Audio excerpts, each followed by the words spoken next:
이해 안 해도 무서운 이야기. 제가 작년에 겪은 일이었는데요. 직업이 섬을 왔다 갔다 해야 하는 굴삭기 기사인지라 물때에 맞춰서 입항해서 그날은 새벽 3시쯤 퇴근을 하게 되었죠. 저희 배 대는 곳에서 차를 타고 작은 조선소를 지나면 국도가 나오는데요. 조선소 지나가는 길이 좀 구불구불해요. 새벽에 퇴근하는지라 피곤하기도 해서 조선소 지나는 길에서 속력을 좀 냈는데 그만 길 한가운데에 고양이가 앉아 있었던 거예요. 피하기는 늦어서 순간적으로 고양이를 바퀴와 바퀴 사이로 지나가려고 한가운데로 지나갔는데 덜커덕 하더군요.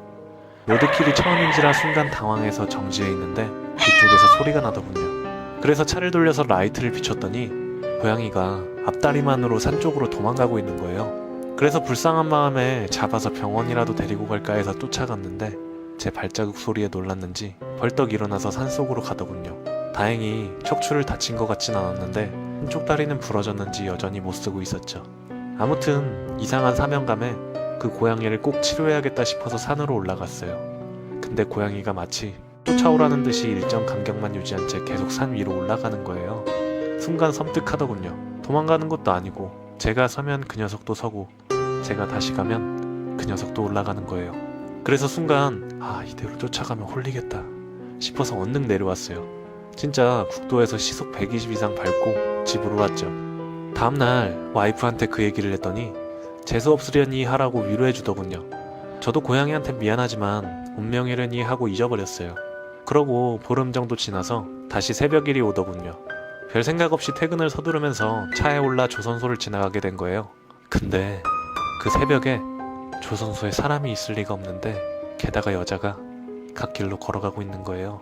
그래서 속으로 이 새벽에 웬 여자가 여기서 저러고 있지? 싶어서 태워줄까 하고 속력을 줄였는데요.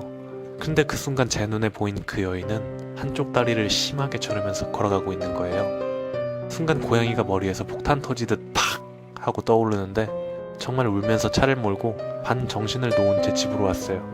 도망치면서 보지 말아야지 머리로는 소리쳤는데 사이드미러로 눈이 갈 수밖에 없더군요. 사이드미러에 비친 여자는 머리가 약간 곱슬해 어깨 아래쪽까지 내려와 있더군요. 셔츠는 흰색의 보라색 가디건을 입고 있었고 시골 아주머니들이 입는 몸빼 바지에 더러운 회색 고무신을 신고 있었는데요. 그렇게 자세히 다 기억이 나는데요. 이상하게 얼굴만은 기억이 안 나요. 사이드미러를 봤을 때 얼굴이 보이질 않더군요. 그림자에 가린 건지 어쩐지 알 수는 없었지만 지금도 그 여인이 입은 옷은 정확하게 기억하고 있어요. 다만 얼굴만은 기억할 수가 없네요. 그날 집으로 반 정신 놓은 채 와서 한 일주일을 앓았어요. 처음이었죠. 30평생 살면서 그렇게 길게 아파본 적은. 지금도 길가에 있는 고양이를 보면 그때 생각을 하곤 합니다. 아파트에 살고 있는데 얼마 전에 어머니, 아버지랑 저랑 새벽 1시쯤에 마루에서 TV를 보고 있었습니다. 갑자기 누가 초인종을 누르더라고요.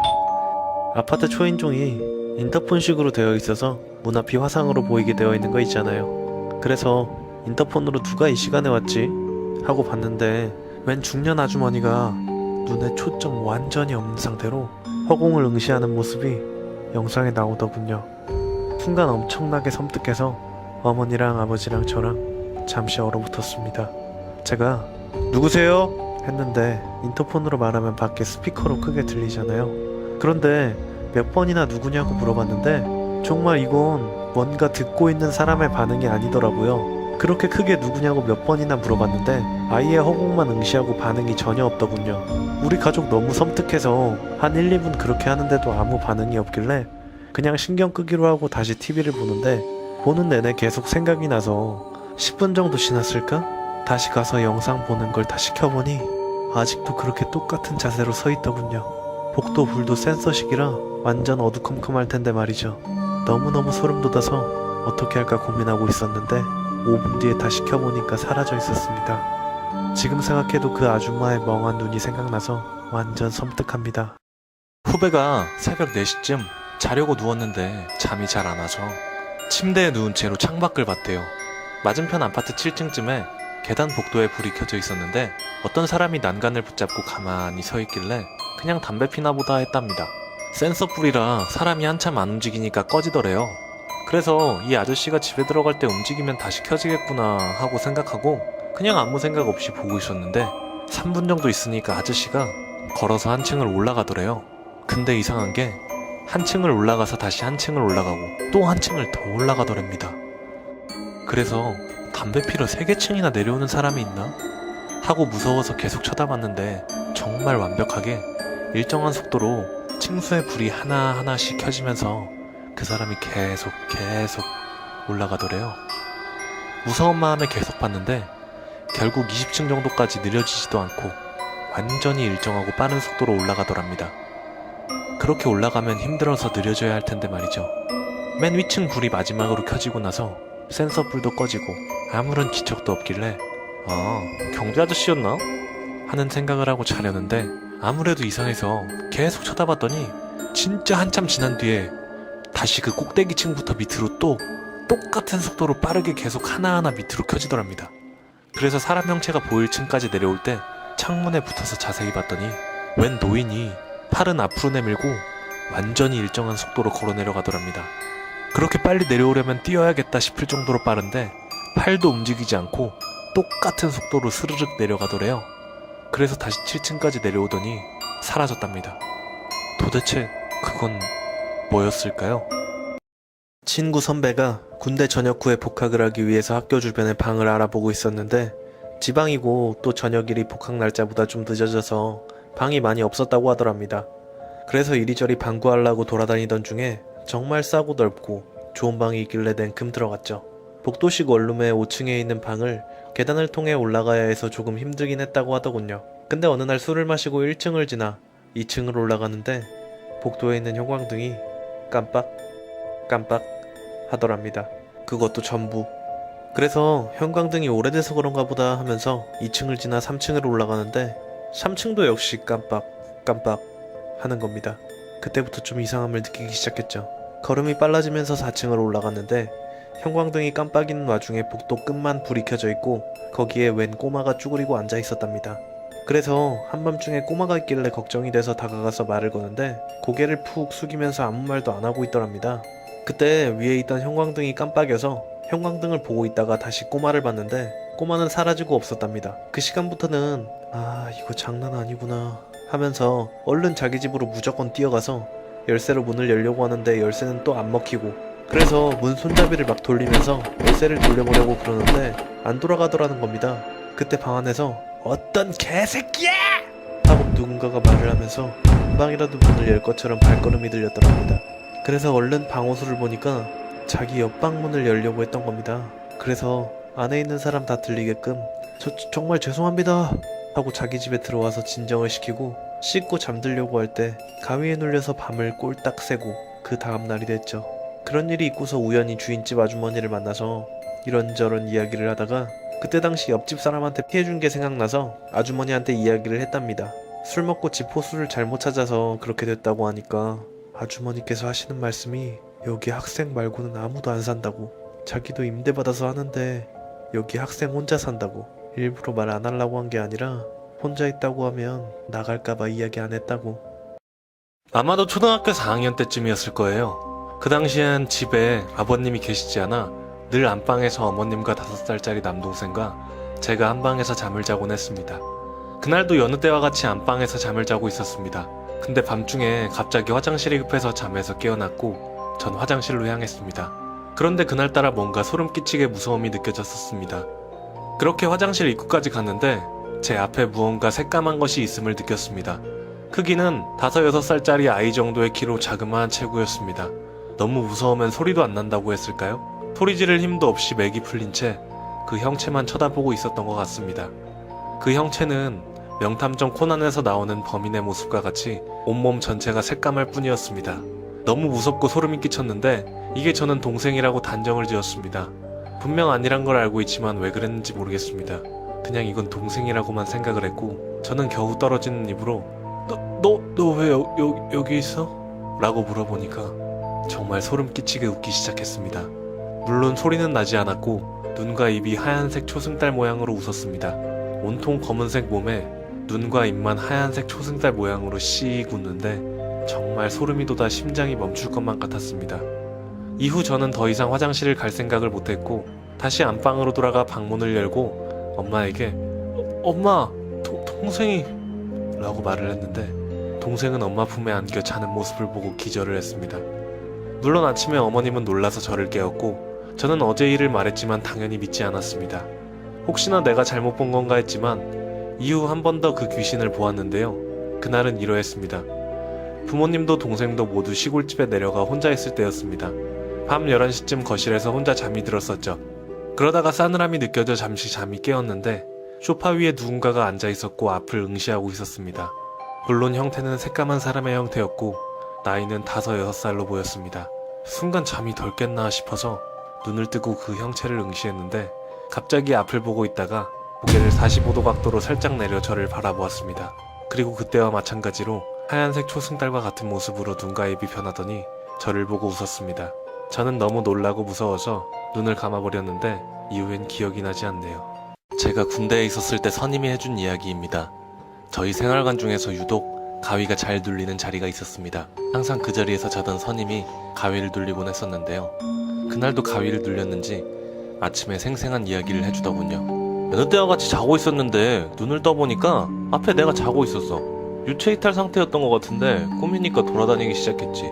돌아다니다가 연병장을 보는데 어떤 꼬마아이가 혼자 앉아서 울고 있는 거야. 그래서 내가 갔지. 꼬마야, 여기서 뭐해? 그랬더니 나를 쓱 보더니 울음을 멈추고 이런저런 얘기를 하기 시작했지. 그렇게 우리는 얘기를 마치고 어느 순간 난 잠에서 깼어 라고 말해주더군요. 그리고 다음날 또 같은 얘기를 해주더군요. 똑같은 아이를 만나서 같이 수다를 떨었다고. 그리고 그 다음날 아침 선임이 잠에서 깨질 않는 겁니다.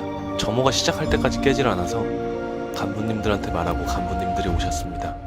간부님들이 세차게 흔들면서 깨우니까 놀란 표정으로 깨더군요. 이유를 들어보니 똑같은 꼬마아이를 만났는데 어쩌다가 자신이 가위 눌린 얘기와 유체이탈한 얘기까지 하게 됐는데 그걸 듣고 꼬마아이가 이렇게 말했다더군요. 그럼 지금 아저씨 몸 비어있겠네? 지금으로부터 15년 전 S군은 친구에게서 이상한 이야기를 들었습니다. 0000-0000 이 전화번호로 전화를 걸면 신호는 가지만 아무도 받지 않는다고 합니다. 하지만 가끔은 어떤 여자가 전화를 받는다고 합니다. 그 여자는 전화를 건 사람에게 동화를 들려준다고 하는데 동화를 들려주다가 어느 순간 갑자기 넌 몇 월 며칠에 죽는다 라고 하는 이야기였습니다. 그 이야기를 듣자 호기심이 동한 S군. 이야기가 사실일까 열 몇 번을 시도해보았지만 여자의 목소리를 들을 수 없었습니다. 이번이 마지막이다라는 생각으로 시도했을 때 신호음이 끊기고 여자의 목소리가 들렸습니다. 여자는 친구의 이야기대로 S군에게 동화를 들려주기 시작했고 S군은 점점 무서운 생각이 들기 시작했습니다. 그리고 그때 동화를 들려주던 여자는 갑자기 이렇게 말하는 것이었습니다. 너 몇 월 며칠에 태어났지? 넌 앞으로... 자신의 생일을 맞추자 너무나도 무서워진 S군은 전화를 끊었습니다. 하지만 이어서 여자가 할 말이 궁금하기도 해서 무서움을 참고 다시 전화를 걸었습니다. 이번엔 신호가 떨어지기도 전에 여자가 전화를 받는 것이었습니다. S야, 장난하면 안 되지. 이번에야말로 S군은 전화를 끊고 다시는 전화할 생각이 나지 않았습니다. 제가 고등학교를 다닐 무렵의 일입니다. 연합고사가 끝난 어느 날 저는 친구들과 함께 놀러 가기로 했었습니다. 그런데 친구 중 한 명이 나가기 전에 집에 볼 일이 있다고 해서 함께 집에 가게 되었습니다. 그런데 평소 같으면 그 친구의 어머니께서 집에 계실 시간인데 그날따라 아무리 배를 눌러도 집에선 인기척이 없었습니다. 친구는 이상하다, 우리 엄마 오늘 쉬는 날인데 라며 문을 쾅쾅 두들겼지만 역시 반응이 없었습니다. 하지만 바로 그때 네 열쇠로 열고 들어와! 아주머니의 날카로운 고함 소리가 들렸습니다. 마치 기다렸다는 듯한 막고함 소리에 저희들은 잠시 얼었지만 친구는 다시 문을 두드리면서 오늘 열쇠 안 갖고 왔단 말이야, 열어줘 라고 이야기했지만 아무런 반응이 없었습니다. 혹시나 하는 생각에 친구는 현관문 밑에 신문 넣는 구멍을 확 열고 안을 보았는데 안에는 신발이 하나도 없었습니다. 이상한 기분에 휩싸인 친구는 황급히 핸드폰으로 엄마에게 전화를 했습니다. 그리고 핸드폰으로부터 들은 엄마의 말에 저희는 온몸에 소름이 돋아 아파트에서 뛰쳐나왔습니다. 엄마 어디냐고? 엄마 지금 까르푸에서 장 보고 있는데 왜? 분명 지금 생각해도 그 친구의 집안에서 들려온 목소리는 아주머니의 목소리였습니다. 혹시 도둑이 있다가 나간 게 아닐까 했지만 생각해보면 그 친구의 집은 7층이었습니다. 친구 언니가 미국에서 고등학교를 다닐 때 겪은 일입니다. 그날따라 수업이 듣기 싫었던 그녀는 친구와 함께 수업을 빠지고 샤워실에 갔습니다. 아무래도 다들 수업 중이라 샤워실에 오지 않을 거라 생각했기 때문입니다. 예상대로 샤워실에는 아무도 없었습니다. 그녀는 더운 몸을 어서 식히려고 샤워실에 들어갔고 친구는 대기실에 앉아 잡지를 읽기로 했습니다. 이윽고 샤워를 하려는데 문득 담배가 생각이 나서 담배를 입에 물었습니다. 바로 그때였습니다. 닫혀있던 샤워실 문이 열렸습니다. 그리고 문이 닫히는 소리가 들렸습니다. 누군가 온 것일까요? 그녀는 깜짝 놀라 누구냐고 물었지만 대답은 들려오지 않았습니다. 담배를 피우고 있던 상황이라 조급해진 그녀는 누구냐고 재차 물었습니다. 나야. 그녀는 다행이다 싶어서 선생님인 줄 알고 놀랐잖아 라고 했지만 역시 아무 말이 없었습니다. 살짝 두려워진 그녀 계속하여 묻기 시작합니다. 그런데 누구야? 네가 부러워. 응? 넌 담배 피면서도 나보다 오래 살잖아. 그녀는 깜짝 놀라 샤워실로 나갔는데 대기실에 있던 친구는 두려움에 떨며 아무 말도 하지 않고 있었습니다. 둘은 정신없이 샤워실에서 뛰쳐나왔고 그제야 친구는 이야기하기 시작했습니다. 친구는 대기실에서 잡지를 읽으며 그녀가 나오길 기다렸다고 합니다. 아무도 없는 대기실. 잡지를 읽다가 문득 주위를 보니 누군가 서 있는 것이 보였습니다. 대기실에 커다란 거울이 있는데 거울 앞에 허리까지 오는 긴 갈색 머리의 여자가 거울을 보고 있었습니다. 어? 언제 들어왔지? 라고 대수롭지 않게 생각했는데 그녀에게 느껴지는 위화감이 있었습니다. 보통 사람이라면 거울을 볼 때 20cm 정도 떨어져서 거울을 보는데 그녀는 거울에 바짝 붙어서 보고 있던 것입니다. 문득 그녀의 뇌리를 스치고 가는 것이 있었습니다. 이 고등학교의 건물 마지막 층에는 사감실이 있었는데 거기에 사감 선생님과 그녀의 딸이 살고 있었다고 합니다. 그런데 어느 날 일어난 화재로 인해서 사감실에서 살고 있던 두 보녀는 그만 목숨을 잃고 말았는데 그 화재로 죽은 사감 선생님이 허리까지 오는 긴 갈색 머리였던 것입니다. 그 후에도 죽은 사감 선생님과 딸의 유령을 본 사람이 많다고 합니다. 제가 고등학교 때 겪은 일입니다. 수능 준비로 지친 고3 여름 어느 날 어디론가 도피하고 싶은 마음에 해수욕장은 못 가더라도 어딘가는 가봐야 되지 않겠냐는 생각이 들었습니다. 하지만 고3이라서 돈도 시간도 없었기에 특별한 경험이라도 해보자는 생각으로 동네 뒷산에 있는 흉가에 친구들과 가기로 했습니다. 주변 분위기는 음침하거니와 마을 사람들도 쉬쉬하던 흉가라 밤이 되면 모두들 흉가 주변으로 다니지 않았습니다. 지금 생각하면 정말 무슨 생각으로 갔을까 싶지만 당시에는 좋은 생각이라며 친구들과 나름대로 피서갈 준비를 했습니다. 쌀, 라면, 버너, 사진기 등등 어느 정도 준비를 하고 저는 친한 친구 2명과 흉가로 갔습니다. 흉가에 가니 굉장히 무서웠지만 흉가를 돌아다녀도 결국 기대한 건 나오지 않아 긴장을 풀고 친구들과 캔맥주를 마셨습니다. 그러다 그만 잠이 들었습니다. 시간이 얼마나 지났을까요?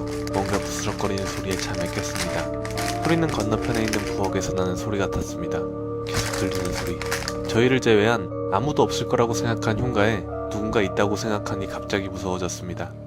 저는 자고 있는 친구들을 깨웠고 친구들 역시 들리는 소리에 잔뜩 겁을 먹었습니다. 그래도 3명이 있으니 귀신이라도 잡을 수 있겠지라는 근거 없는 용기가 생겨났고 조금씩 부엌으로 다가갔습니다. 부엌 문을 열었습니다. 아무것도 보이지 않는 곳에서 어디선가 부스럭거리는 소리는 계속됐습니다. 랜턴으로 부엌을 비췄는데도 아무것도 없었습니다. 여전히 들려오는 소리. 다른 방인가 싶어서 뒤돌아서는 찰나 부엌 구석을 비친 랜턴에 너덜너덜한 치맛자락이 보였습니다. 떨리는 손으로 불빛을 옮겨가자 저희 눈에 들어온 건 너덜너덜한 소복을 입고 회색빛 긴 머리카락을 늘어뜨린 채 저희가 가져온 쌀을 먹고 있는 여자였습니다. 저희가 일제히 비명을 질러대자 그제서야 저희 쪽으로 고개를 돌리는데 아플싸 입은 비정상적으로 찢어져 있고 코는 문드러진 채로 없는 데다가 눈은 새하얀 흰자만 부릅뜨고 있었습니다. 저희는 너무 놀라 정신없이 흉가에서 빠져나왔습니다. 그리고 며칠 뒤 다시 일상으로 돌아와 수능 준비를 하고 있었습니다. 공부하고 있었는데 갑자기 어머니가 들어오셨습니다. 너 라디오 켰니? 아니요, 공부하고 있어요. 어머니께선 겸연쩍은 표정으로 다시 거실에 가셨는데 얼마 지나지 않아 다시 들어오시더니 라디오 왜 안 끄냐고 화를 내시는 겁니다. 그래서 라디오 콘센트도 안 꼽았다고 해명하자 어머니께서 이상하다는 듯이 말씀하셨습니다. 이상하네. 왜 네 방에서 자꾸 여자 웃음소리가 들리니? 처음에는 TV 소리인가 싶었는데 소리를 줄여도 제 방에서 깔깔하는 여자 웃음소리가 나더랍니다. 하지만 이상한 일은 그뿐이 아니었습니다. 다음날 저녁 역시 제 방에서 공부를 하고 있는데 어머니께서 방문을 벌컥 열고 들어오셨습니다. 너 뭐하는 년이야? 어머니는 방 안에 들어오시자마자 갑자기 소리를 지르셨습니다. 전 무슨 일인가 싶어 영문도 모른 채 어머니의 흥분을 가라앉혀드렸고 자초지종을 물었습니다. 어머니가 집에 들어오시는데 제 방 창문을 보니 스탠드 불빛에 비친 창문에 웬 여자가 제 뒤에 서 있더랍니다. 분명 제 방에 저 혼자였는데 불현듯 며칠 전에 흉가에서 겪은 일이 생각났고 어머니께 자초지종을 얘기했습니다. 그러자 어머니께서는 며칠 전부터 초롱이가 너만 보면 짖는 게 이상하다며 내일 당장 절에 다녀오자고 하셨습니다. 다음날 저는 어머니와 자주 가는 절에 가서 주지스님께 부적을 몇 장 받았습니다. 부적을 받자마자 집에 왔는데 이상하게도 초롱이가 보이지 않았습니다. 식구들이 외출하고 오면 언제나 반갑게 마중 나왔었는데 이윽고 부적을 붙이려고 제 방에 들어섰는데 이럴 수가, 초롱이가 죽어 있었습니다. 초롱이는 제가 흉가 갈 때 입었던 티셔츠에 목이 둘둘 말린 채로 죽어 있었습니다. 분명 그 옷은 옷장에 넣어두었던 건데 그러고 보니 초롱이가 제 방 옷장을 보고 짖었던 게 생각났습니다. 저는 방에 부적을 붙이고 얼른 티셔츠를 불태웠습니다. 다행히도 그날 이후로 이상한 일은 일어나지 않았고 저는 장난으로도 흉가 같은 곳에 얼씬도 하지 않게 되었습니다. 어느 중학교에 한 학생이 있었는데 나름대로 열심히 노력하고는 있었지만 원하는 고등학교에 갈 수 있는 입시 성적을 이룰 수가 없었다. 학생은 고민 끝에 한 용한 무당을 찾아갔다. 무당은 부적을 하나 써주면서 고양이 머리를 하나 구해다가 깊은 밤에 어느 공사장에 있는 버려진 화장실에 던져 넣으라고 했다. 다만 고양이 머리를 던지면서 결코 화장실에 불을 켜지 말고 뭐가 있는지 봐서는 안 된다고 했다. 학생은 어차피 돈이 많이 드는 일도 아니어서 지푸라기라도 잡는 심정으로 동네 도둑고양이를 잡아다가 시키는 대로 했다. 우연인지 그 이후 학생은 성적이 쑥쑥 올라가서 가고 싶은 고등학교에 합격할 수 있었다. 3년 후 학생은 대학 입시를 앞두고 또다시 성적이 뜻대로 오르지 않았다. 너무나 대학에 대한 욕심이 강했던 학생은 다시 한번 일전의 무당을 찾아갔다. 무당은 이번에는 개의 머리를 구해서 깊은 밤 문제의 화장실에 던져놓고 오라고 했다. 이번에도 결코 화장실에 불을 켜고 봐서는 안 된다고 했다. 학생은 꺼림칙했지만 이번에도 시키는 대로 했고 공교롭게도 학생은 아슬아슬하게 대학에 합격할 수 있었다. 대학을 졸업할 무렵이 되어 학생은 고시 공부에 열중하고 있었다. 하지만 시험 점수가 뜻대로 나오지 않아 고민했고 이번에도 다시 무당을 찾아갔다. 무당은 이번에는 갓난아기의 머리를 깊은 밤에 그 화장실을 던지라고 했다. 사람의 머리를 사용한다는 것 때문에 학생은 갈등했지만 고시 생활의 스트레스 때문에 결국 학생은 마음을 굳혔다. 학생은 병원 영안실에서 태어나자마자 죽은 아기의 시체를 구했다. 외딴 화장실에서 학생은 그 어느 때보다 두려워하면서 아기의 머리를 던지러 갔다. 학생은 섬뜩한 마음에 뒤도 돌아보지 않고 허겁지겁 머리를 봉지째 던졌다. 그런데 그만 돌아서다 실수로 전등 스위치에 팔꿈치가 부딪혔다. 화장실의 불이 환하게 켜져서 보니 화장실 바닥에는 그 무당이 입을 하고 벌린 채 기다리고 있었다.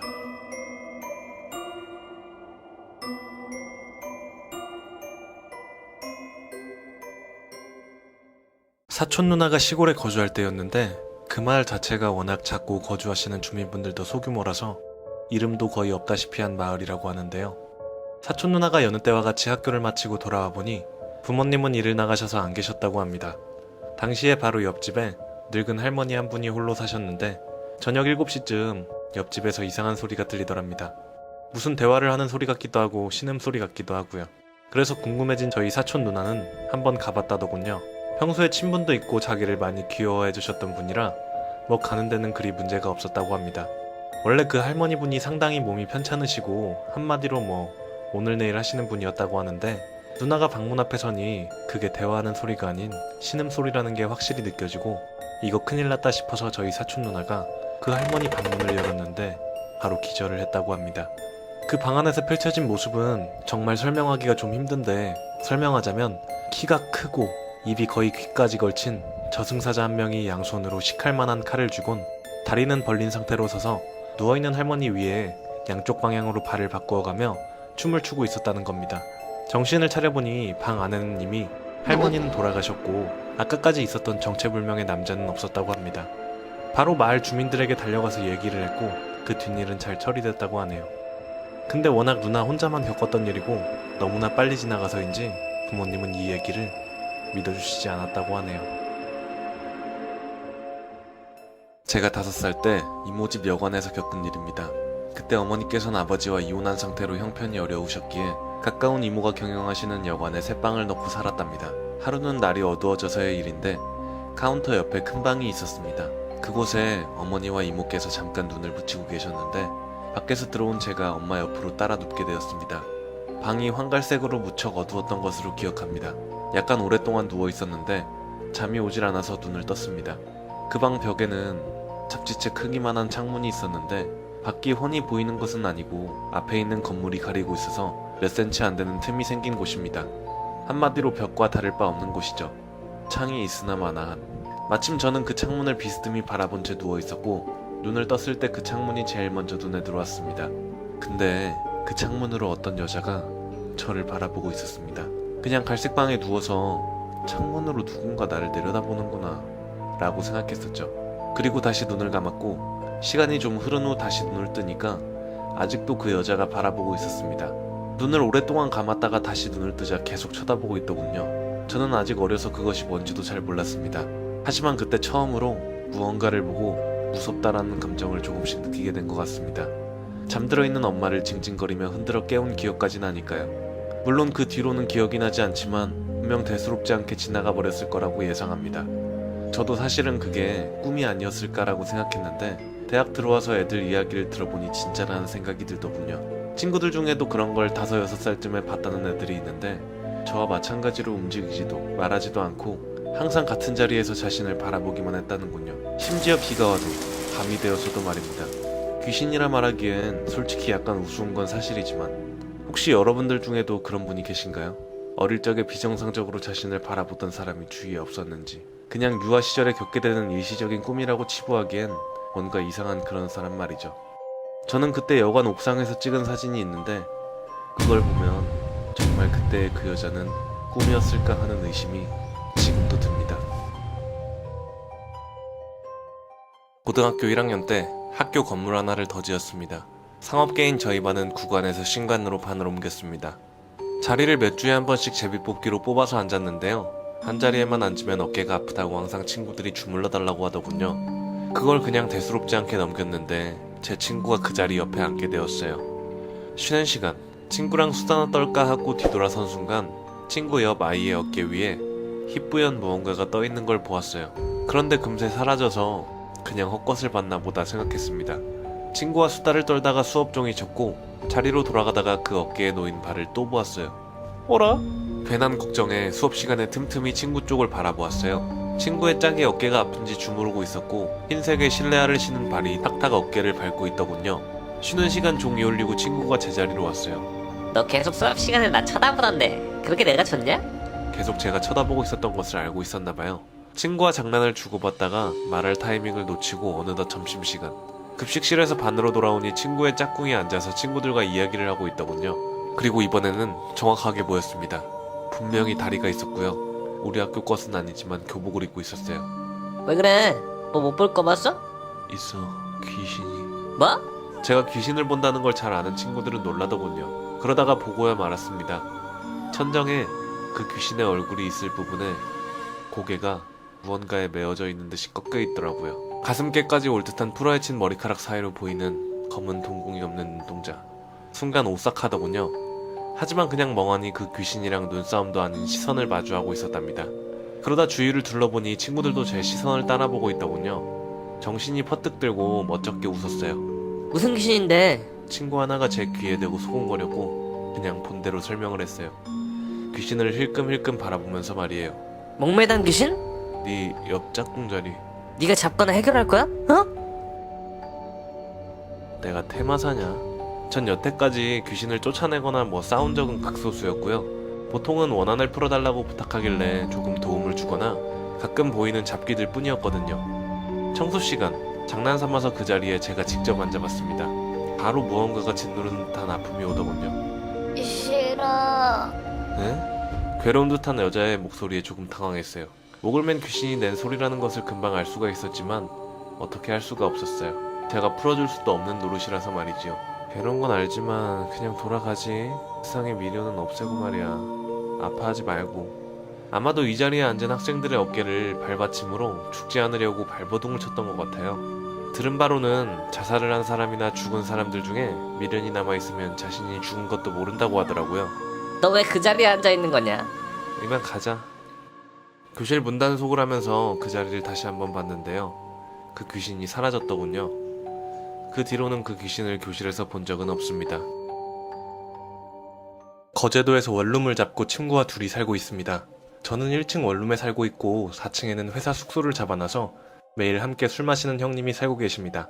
거두절미하고 그날도 평소와 다르지 않게 친구랑 잠을 자고 있었습니다. 근데 새벽에 초인종을 자꾸 눌러서 제가 잠결에 일어났는데 인터폰을 보니 아무도 없고 자꾸 초인종은 울리고 위층 형님이 술 마시고 장난치는 건가 해서 문을 살짝 열었는데 여자 울음소리가 살려주세요. 막 나기 시작합니다. 순간 몸이 굳어서 빨 뭐지? 하고 있는데 갑자기 살짝 열려있는 문틈 밑에서 얼굴에 피범벅을한 여자 얼굴이 울면서 살려주세요. 하면서 막 올라오는 겁니다. 진짜 너무 놀라고 몸이 굳어서 움직이지도 못하고 소리를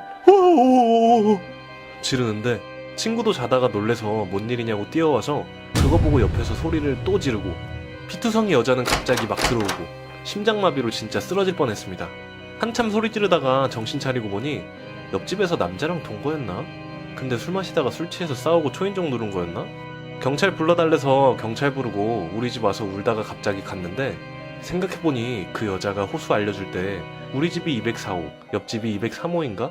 그러고 205호는 없는데 205호라고 알려준 점, 그 후로 보이지 않은 점 생각하면 아직도 소름이 돋습니다.